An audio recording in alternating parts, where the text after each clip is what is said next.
Chapter 25. God's Law Immutable. The temple of God was opened in heaven, and there was seen in his temple the ark of his testament. Revelation 11:19. The ark of God's testament is in the Holy of Holies, the second department of the sanctuary. In the ministration of the earthly tabernacle, which served unto the example and shadow of heavenly things, this apartment was opened only upon the great day of atonement for the cleansing of the sanctuary. Therefore, the announcement that the temple of God was opened in heaven and the ark of his testament was seen points to the opening of the most holy place of the heavenly sanctuary in 1844, as Christ entered there to perform the closing work of the atonement. Those who by faith followed their great high priest as he entered upon his ministry in the most holy place beheld the ark of his testament. As they had studied the subject of the sanctuary, they had come to understand the Savior's change of ministration, and they saw that he was now officiating before the ark of God, pleading his blood in behalf of sinners.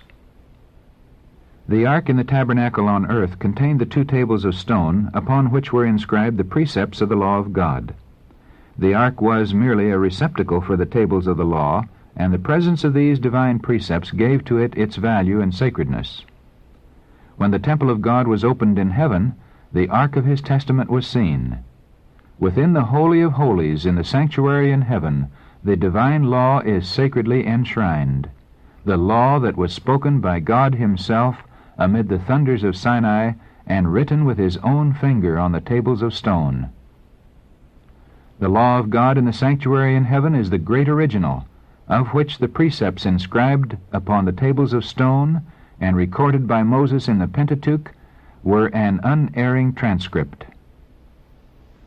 Those who arrived at an understanding of this important point were thus led to see the sacred, unchanging character of the divine law. They saw, as never before, the force of the Savior's words, "Till heaven and earth pass, one jot or one tittle shall in no wise pass from the law." Matthew 5:18. The law of God, being a revelation of his will, a transcript of his character, must forever endure as a faithful witness in heaven. Not one command has been annulled, not a jot or tittle has been changed. Says the psalmist, "Forever, O Lord, thy word is settled in heaven." All his commandments are sure. They stand fast forever and ever. Psalm 119, verse 89, and Psalm 111, verses 7 and 8. In the very bosom of the Decalogue is the fourth commandment as it was first proclaimed. "Remember the Sabbath day to keep it holy. 6 days shalt thou labor and do all thy work, but the seventh day is a Sabbath of the Lord thy God.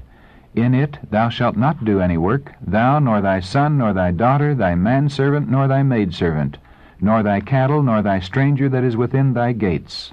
For in 6 days the Lord made heaven and earth, the sea, and all that in them is, and rested the seventh day. Wherefore the Lord blessed the Sabbath day and hallowed it." Exodus chapter 20, verses 8 to 11. The Spirit of God impressed the hearts of those students of his word. The conviction was urged upon them that they had ignorantly transgressed this precept by disregarding the Creator's rest day. They began to examine the reasons for observing the first day of the week instead of the day which God had sanctified. They could find no evidence in the Scriptures that the fourth commandment had been abolished, or that the Sabbath had been changed. The blessing which first hallowed the Sabbath day had never been removed. They had been honestly seeking to know and to do God's will. Now, as they saw themselves transgressors of his law, sorrow filled their hearts, and they manifested their loyalty to God by keeping his Sabbath holy. Many and earnest were the efforts made to overthrow their faith. None could fail to see that if the earthly sanctuary was a figure or pattern of the heavenly, the law deposited in the ark on earth was an exact transcript of the law in the ark in heaven, and that an acceptance of the truth concerning the heavenly sanctuary involved an acknowledgment of the claims of God's law and the obligation of the Sabbath of the fourth commandment. Here was the secret of the bitter and determined opposition to the harmonious exposition of the Scriptures that revealed the ministration of Christ in the heavenly sanctuary. Men sought to close the door which God had opened, and to open the door which he had closed. But he that openeth, and no man shutteth, and shutteth, and no man openeth, had declared, Behold, I have set before thee an open door, and no man can shut it. Revelation 3, verses 7 and 8. Christ had opened the door, or ministration, of the most holy place. Light was shining from that open door of the sanctuary in heaven, and the fourth commandment was shown to be included in the law which is there enshrined. What God had established, no man could overthrow. Those who had accepted the light concerning the mediation of Christ and the perpetuity of the law of God found that these were the truths presented in Revelation 14. The messages of this chapter constitute a threefold warning, which is to prepare the inhabitants of the earth for the Lord's second coming. The announcement, "The hour of his judgment is come," points to the closing work of Christ's ministration for the salvation of men. It heralds a truth which must be proclaimed until the Savior's intercession shall cease, and he shall return to the earth to take his people to himself. The work of judgment, which began in 1844, must continue until the cases of all are decided, both of the living and the dead. Hence it will extend to the close of human probation. That men may be prepared to stand in the judgment, the message commands them to fear God and give glory to him, and worship him that made heaven and earth and the sea and the fountains of waters. The result of an acceptance of these messages is given in the Word, "Here are they that keep the commandments of God and the faith of Jesus." In order to be prepared for the judgment, it is necessary that men should keep the law of God. That law will be the standard of character in the judgment. The Apostle Paul declares, "As many as have sinned in the law shall be judged by the law, in the day when God shall judge the secrets of men by Jesus Christ." And he says that the doers of the law shall be justified. Romans 2, verses 12 to 16. Faith is essential in order to the keeping of the law of God, for without faith it is impossible to please him. And whatsoever is not of faith is sin. Hebrews 11:6 and Romans 14:23. By the first angel, men are called upon to fear God and give glory to him, and to worship him as the creator of the heavens and the earth. In order to do this, they must obey his law. Says the wise man, "Fear God and keep his commandments, for this is the whole duty of man." Ecclesiastes 12:13. Without obedience to his commandments, no worship can be pleasing to God. This is the love of God, that we keep his commandments. He that turneth away his ear from hearing the law, even his prayer shall be abomination. 1 John 5:3 and Proverbs 28:9. The duty to worship God is based upon the fact that he is the Creator, and that to him all other beings owe their existence. And wherever, in the Bible, his claim to reverence and worship above the gods of the heathen is presented, there is cited the evidence of his creative power. All the gods of the nations are idols, but the Lord made the heavens. Psalm 96:5. To whom then will ye liken me, or shall I be equal, saith the Holy One? Lift up your eyes on high, and behold, who hath created these things? Thus saith the Lord that created the heavens, God himself that formed the earth and made it, I am the Lord, and there is none else. Isaiah 40, verses 25 and 26, and chapter 45, verse 18. Says the psalmist, Know ye that the Lord, he is God. It is he that made us, and not we ourselves. O come, let us worship and bow down. Let us kneel before the Lord our Maker. Psalms 100, verse 3, and 95, verse 6. And the holy beings who worship God in heaven state, as the reason why their homage is due to him, Thou art worthy, O Lord, to receive glory and honor and power, for thou hast created all things. Revelation 4:11. In Revelation 14, men are called upon to worship the Creator and the prophecy brings to view a class that, as the result of the threefold message, are keeping the commandments of God. One of these commandments points directly to God as the Creator. The fourth precept declares, "The seventh day is the Sabbath of the Lord thy God. For in 6 days the Lord made heaven and earth, the sea, and all that in them is, and rested the seventh day. Wherefore the Lord blessed the Sabbath day and hallowed it." Exodus 20, verses 10 and 11. Concerning the Sabbath, the Lord says further that it is a sign that ye may know that I am the Lord your God. Ezekiel 20 and verse 20. And the reason given is, "For in 6 days the Lord made heaven and earth, and on the seventh day he rested and was refreshed." Exodus 31:17.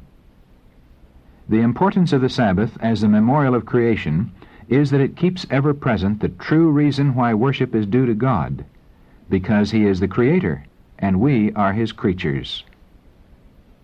J. N. Andrews, in History of the Sabbath, chapter 27, declares, "The Sabbath therefore lies at the very foundation of divine worship, for it teaches this great truth in the most impressive manner, and no other institution does this. The true ground of divine worship, not of that on the seventh day merely, but of all worship, is found in the distinction between the Creator and his creatures. This great fact can never become obsolete, and must never be forgotten." It was to keep this truth ever before the minds of men that God instituted the Sabbath in Eden, and so long as the fact that he is our Creator continues to be a reason why we should worship him, so long the Sabbath will continue as its sign and memorial. Had the Sabbath been universally kept, man's thoughts and affections would have been led to the Creator as the object of reverence and worship, and there would never have been an idolater, an atheist, or an infidel. The keeping of the Sabbath is a sign of loyalty to the true God, him that made heaven and earth and the sea and the fountains of waters. It follows that the message which commands men to worship God and to keep his commandments will especially call upon them to keep the fourth commandment. In contrast to those who keep the commandments of God and have the faith of Jesus, the third angel points to another class, against whose errors a solemn and fearful warning is uttered. "If any man worship the beast in his image, and receive his mark in his forehead or in his hand, the same shall drink of the wine of the wrath of God." Revelation 14, verses 9 and 10. A correct interpretation of the symbols employed is necessary to an understanding of this message. What is represented by the beast? The image, the mark. The line of prophecy in which these symbols are found begins with Revelation 12, with the dragon that sought to destroy Christ at his birth. The dragon is said to be Satan, Revelation 12:9. He it was that moved upon Herod to put the Savior to death. But the chief agent of Satan in making war upon Christ and his people during the first centuries of the Christian era was the Roman Empire, in which paganism was the prevailing religion. Thus, while the dragon primarily represents Satan, it is, in a secondary sense, a symbol of pagan Rome. In chapter 13, verses 1 to 10, is described another beast, like unto a leopard, to which the dragon gave his power and his seat and great authority. This symbol, as most Protestants have believed, represents the papacy, which succeeded to the power and seat and authority once held by the ancient Roman Empire. Of the leopard-like beast it is declared, "There was given unto him a mouth speaking great things and blasphemies, and he opened his mouth in blasphemy against God, to blaspheme his name, and his tabernacle, and them that dwell in heaven. And it was given unto him to make war with the saints, and to overcome them. And power was given him over all kindreds and tongues and nations." This prophecy, which is nearly identical with the description of the little horn of Daniel 7, unquestionably points to the papacy. Power was given unto him to continue 42 months. And says the prophet, "I saw one of his heads as it were wounded to death." And again, "He that leadeth into captivity shall go into captivity. He that killeth with the sword must be killed with the sword." The 42 months are the same as the time and times and the dividing of time, 3 years and a half, or 1260 days of Daniel 7, the time during which the papal power was to oppress God's people. This period, as stated in preceding chapters, began with the supremacy of the papacy, A.D. 538, and terminated in 1798. At that time the Pope was made captive by the French army. The papal power received its deadly wound, and the prediction was fulfilled, "He that leadeth into captivity shall go into captivity."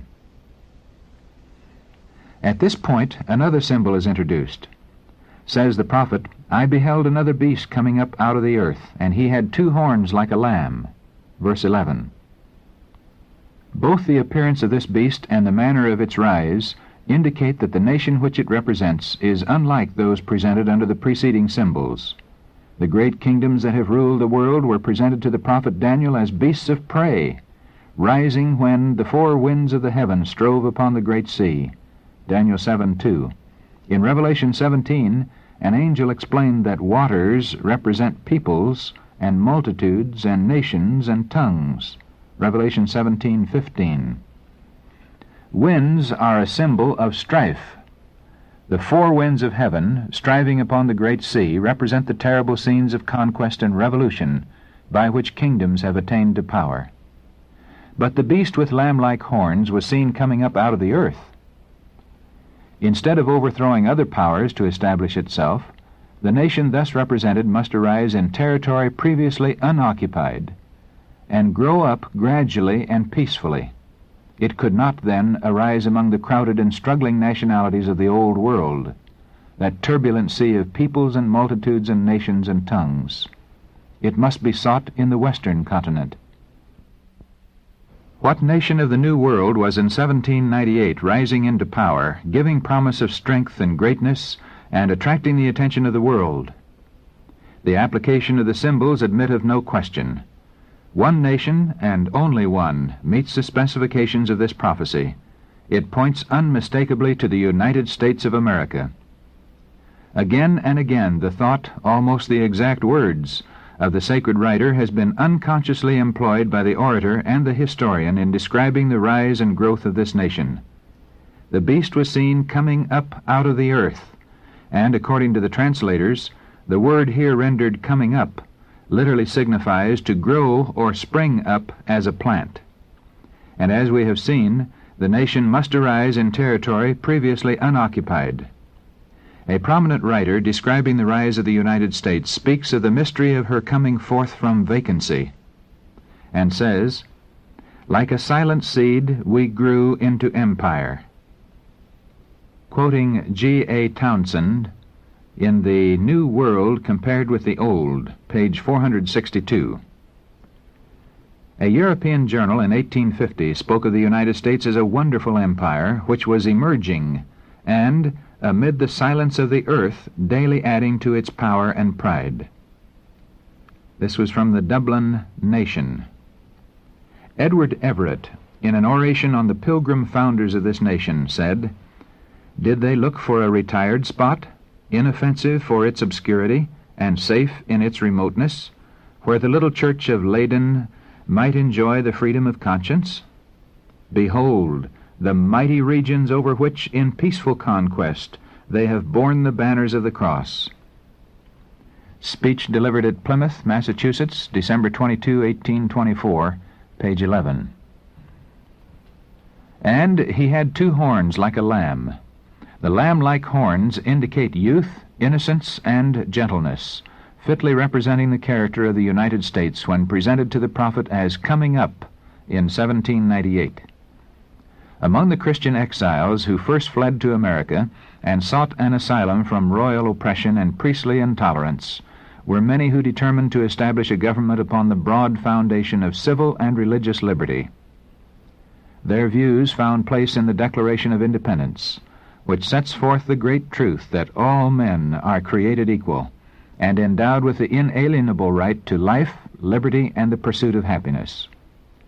And the Constitution guarantees to the people the right of self-government, providing that representatives elected by the popular vote shall enact and administer the laws. Freedom of religious faith was also granted, every man being permitted to worship God according to the dictates of his conscience. Republicanism and Protestantism became the fundamental principles of the nation. These principles are the secret of its power and prosperity. The oppressed and downtrodden throughout Christendom have turned to this land with interest and hope. Millions have sought its shores, and the United States has risen to a place among the most powerful nations of the earth. But the beast with lamb-like horns spake as a dragon, and he exerciseth all the power of the first beast before him, and causeth the earth and them which dwell therein to worship the first beast, whose deadly wound was healed, saying to them that dwell on the earth, that they should make an image to the beast, which had the wound by a sword, and did live. Revelation 13, verses 11 to 14. The lamb-like horns and dragon voice of the symbol point to a striking contradiction between the professions and the practice of the nation thus represented. The speaking of the nation is the action of its legislative and judicial authorities. By such action, it will give the lie to those liberal and peaceful principles which it has put forth as the foundation of its policy. The prediction that it will speak as a dragon and exercise all the power of the first beast plainly foretells a development of the spirit of intolerance and persecution that was manifested by the nations represented by the dragon and the leopard-like beast. And the statement that the beast with two horns causeth the earth and them which dwell therein to worship the first beast indicates that the authority of this nation is to be exercised in enforcing some observance which shall be an act of homage to the papacy. Such action would be directly contrary to the principles of this government, to the genius of its free institutions, to the direct and solemn avowals of the Declaration of Independence, and to the Constitution. The founders of the nation wisely sought to guard against the employment of secular power on the part of the Church, with its inevitable result, intolerance and persecution. The Constitution provides that Congress shall make no law respecting an establishment of religion or prohibiting the free exercise thereof, and that no religious test shall ever be required as a qualification to any office of public trust under the United States. Only in flagrant violation of these safeguards to the nation's liberty can any religious observance be enforced by civil authority. But the inconsistency of such action is no greater than is represented in the symbol. It is the beast with lamb-like horns, in profession pure, gentle, and harmless, that speaks as a dragon, saying to them that dwell on the earth that they should make an image to the beast. Here is clearly presented a form of government in which the legislative power rests with the people, a most striking evidence that the United States is the nation denoted in the prophecy. But what is the image to the beast, and how is it to be formed? The image is made by the two-horned beast, and is an image to the beast. It is also called an image of the beast. Then, to learn what the image is like and how it is to be formed, we must study the characteristics of the beast itself, the papacy. When the early church became corrupted by departing from the simplicity of the gospel and accepting heathen rites and customs, she lost the spirit and power of God, and in order to control the consciences of the people, she sought the support of the secular power. The result was the papacy, a church that controlled the power of the state and employed it to further her own ends, especially for the punishment of heresy. In order for the United States to form an image of the beast, the religious power must so control the civil government that the authority of the state will also be employed by the church to accomplish her own ends. Whenever the church has obtained secular power, she has employed it to punish dissent from her doctrines. Protestant churches that have followed in the steps of Rome by forming alliance with worldly powers have manifested a similar desire to restrict liberty of conscience. An example of this is given in the long-continued persecution of dissenters by the Church of England. During the 16th and 17th centuries, thousands of nonconformist ministers were forced to leave their churches, and many, both of pastors and people, were subjected to fine, imprisonment, torture, and martyrdom. It was apostasy that led the early church to seek the aid of the civil government, and this prepared the way for the development of the papacy, the beast. Said Paul, there shall come a falling away, and that man of sin be revealed. 2 Thessalonians chapter 2 and verse 3. So apostasy in the church will prepare the way for the image to the beast. The Bible declares that before the coming of the Lord there will exist a state of religious declension similar to that in the first centuries.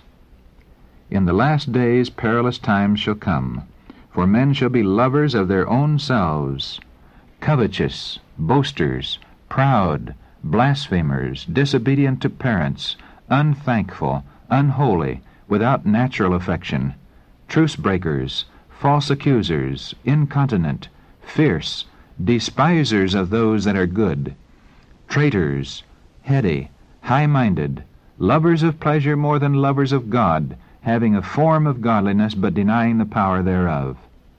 2 Timothy chapter 3, verses 1 to 5. Now the Spirit speaketh expressly that in the latter times some shall depart from the faith, giving heed to seducing spirits and doctrines of devils. 1 Timothy 4:1. Satan will work with all power and signs and lying wonders, and with all deceivableness of unrighteousness. And all that received not the love of the truth, that they might be saved, will be left to accept strong delusion, that they should believe a lie. 2 Thessalonians chapter 2, verses 9 to 11. When this state of ungodliness shall be reached, the same results will follow as in the first centuries.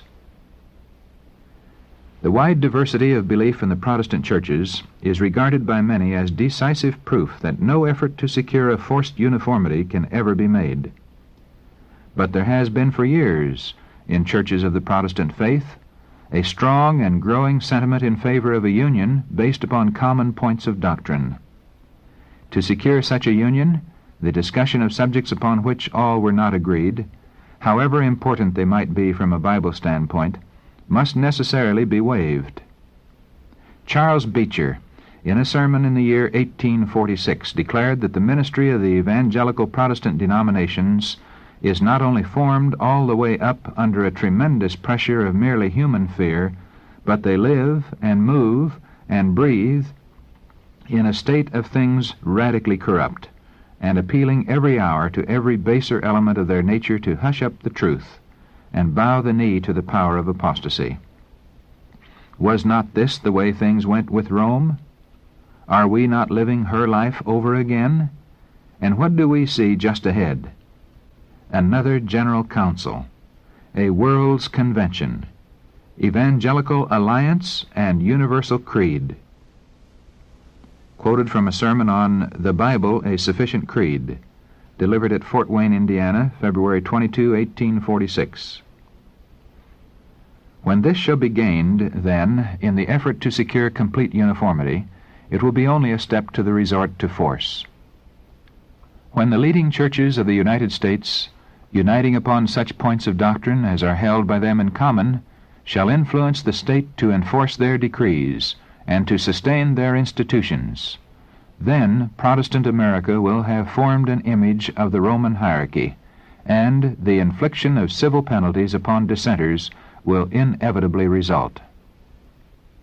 The beast with two horns causeth, commands, all, both small and great, rich and poor, free and bond, to receive a mark in their right hand or in their foreheads, and that no man might buy or sell, save he that had the mark, or the name of the beast, or the number of his name.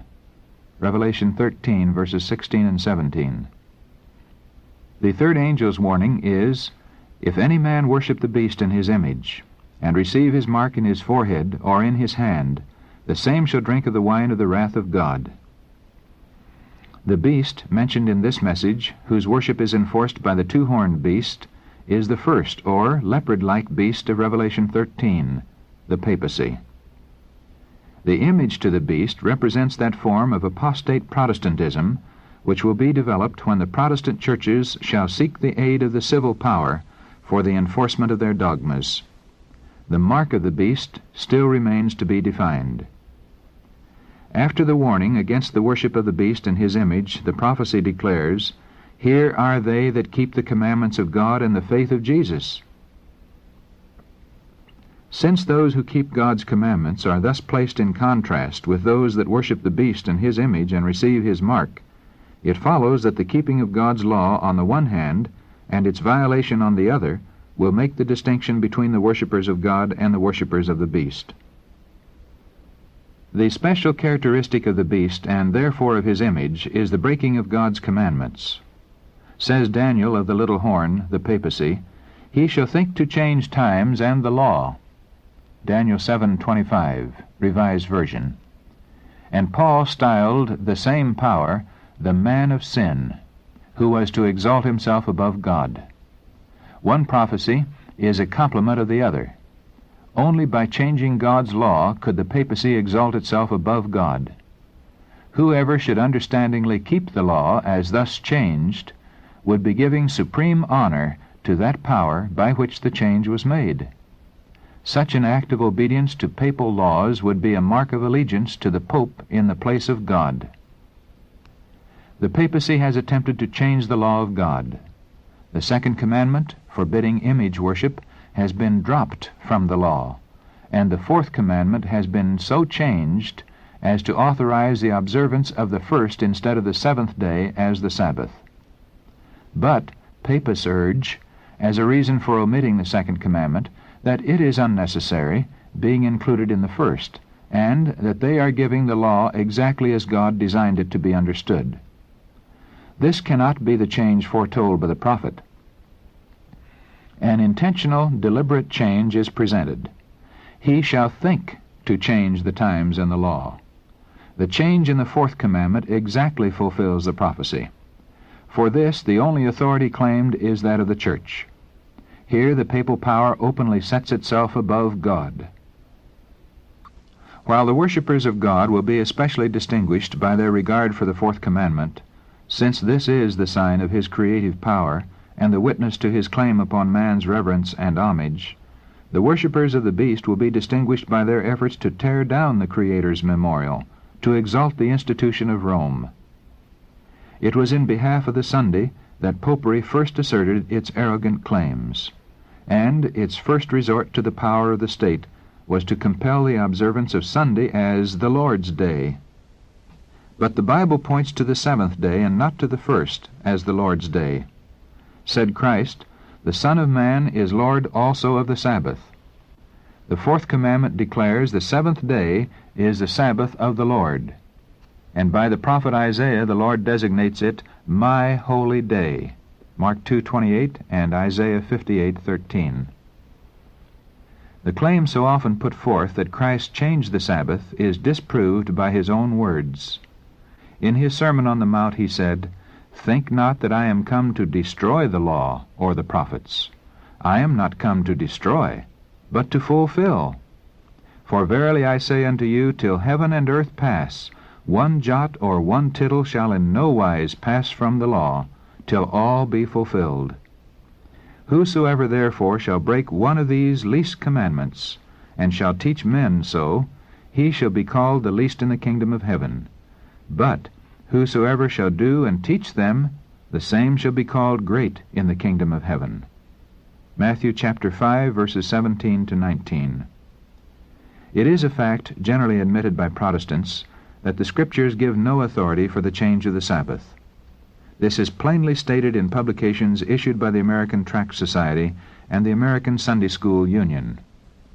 One of these works acknowledges the complete silence of the New Testament so far as any explicit command for the Sabbath, Sunday the first day of the week, or definite rules for its observance are concerned.